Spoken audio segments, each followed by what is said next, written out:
هو انت بس اللي حاسس انك مش قادر تنجز في رمضان، ولا كل ما تمسك حاجة تعملها تسيبها؟ خليني اقول لك حاجة، ده طبيعي جدا. رمضان ده شهر الروح والهدوء وعادة الترتيب. المشكلة اننا داخلين رمضان بنفس عقلية باقي السنة، لازم اخلص، لازم اعمل، لازم انجز. بس انت صايم ومفيش طاقة، فبدل ما تزعل من نفسك جرب تعمل كده. أول حاجة، قسم يومك على مراحل صغيرة. مش هخلص كل ده دلوقتي، لا، هعمل حاجة واحدة بس. اختار وقت تركيزك الحقيقي، مفيش وقت صح، في وقت مناسب ليك انت.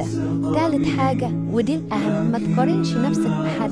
في ناس بتطلع من رمضان ب10 مشاريع، وفي ناس بتطلع بقلب أهدى، والاتنين ناجحين.